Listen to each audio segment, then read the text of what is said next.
Hi అండి, ఎలా ఉన్నారు? ఇవాళ మన ఛానల్లో రెసిపీ వచ్చేసి దొండకాయ పప్పుల పొడి కూర. చాలా బాగుంటుంది అన్నంలో కానీ చపాతీల్లో కానీ. ముందుగా ఏం చేస్తారంటే స్టవ్ వెలిగించి కుక్కర్లో ఈ విధంగా సన్నగా పొడుగ్గా, ఈ కూర ఎంత సన్నగా తరుక్కుంటే అంత రుచిగా ఉంటుంది. పొడుగ్గా సన్నగా తరిగేసుకొని కాసిన నీళ్ళు పోసేసి కుక్కర్లో మూత పెట్టేసి మెత్తగా ఉడికించేసి పక్కన పెట్టుకోండి. ఆ తర్వాత స్టవ్ వెలిగించి బాండి పెట్టి కాస్త ఆయిల్ వేసేసి ఆయిల్ వేడెక్కగానే ఒక స్పూన్ పల్లీలు వేసేసి పల్లీలంతా వేగనివ్వండి. ఆ పల్లీలు వేగంగానే ఒక స్పూన్ శనగపప్పు, ఒక స్పూన్ మినపప్పు వేసేసి దోరగా వేయించేసేయండి ఫ్రెండ్స్ పప్పులన్నీ. తర్వాత వాసనకి పావు స్పూన్ ధనియాలు, అలాగే అర స్పూన్ జీలకర్ర వేసేసి ఆ పోపు అంతా కూడా సన్నని మంట మీద వేయించేసేసేయండి పప్పులన్నీ కూడా. ఆ తర్వాత చివరిగా ఏం చేస్తారంటే నువ్వు పప్పు ఒక పెద్ద స్పూన్ యాడ్ చేసేసేయండి.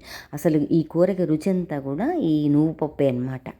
నువ్వుపప్పు మాడకుండా చివరిగా వేసేసి వేయించేసేసి 3 ఎండుమిరపకాయలు కట్ చేసేసి ఆ పోపులో వేసేసి వేయించేసేసేయండి ఫ్రెండ్స్. ఆ పోపు అంతా కూడా చల్లారంగానే మిక్సీ జార్లో వేసేసి మెత్తగా గ్రైండ్ చేసేసి పక్కన పెట్టుకోండి. పప్పుల పొడి అంతా కూడా ఈ విధంగా అన్నమాట. ఆ తర్వాత స్టవ్ వెలిగించి బాండి పెట్టి కాస్త ఆయిల్ వేసేసి ఆయిల్ వేడెక్కగానే ఒక స్పూన్ ఆవాలు వేసేయండి. ఉట్టి ఆవాలు సరిపోతాయి. ఆవాలు వేసేసి ఒక ఎండుమిరపకాయ అలాగే కరివేపాకు వేసేసి పోపు వేసేసేయండి. ఈ పోపులో మనం ఉడికించి పెట్టుకున్నాం కదా దొండకాయ ముక్కలు కలిపేసేసేయండి. ఆ ముక్కలంతా కూడా కలిపేసేసి రుచికి తగ్గ సాల్టు అలాగే చిటికెడు పసుపు వేసేసి మొత్తం కలిపేసేసి సన్నని మంట మీద మగ్గనివ్వండి ఫ్రెండ్స్.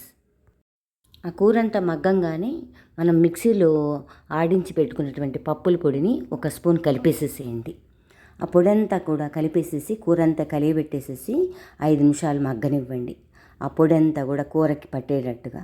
చివరిగా ఏం చేస్తారంటే తాజా కొబ్బరి, ఫ్రెష్గా ఉన్నటువంటి తాజా కొబ్బరిని అరకప్పు కలిపేసేసేయండి. అసలు ఎంత రుచిగా ఉంటుందంటే కొబ్బరి యాడ్ చేస్తే బాడీకి కూడా పచ్చి కొబ్బరి చాలా మంచిదన్నమాట.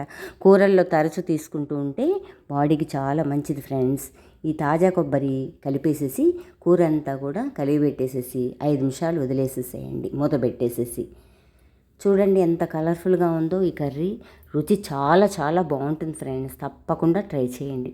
ఫస్ట్ టైం నా ఛానల్ చూస్తుంటే సబ్స్క్రైబ్ చేసుకోవడం అస్సలు మర్చిపోవద్దు ఫ్రెండ్స్. ఇలాంటి మంచి మంచి పోస్టులు మీకు నేను షేర్ చేస్తాను. Thank you friends. నా వీడియో వాచ్ చేసినందుకు please like, share and subscribe my channel. Thank you.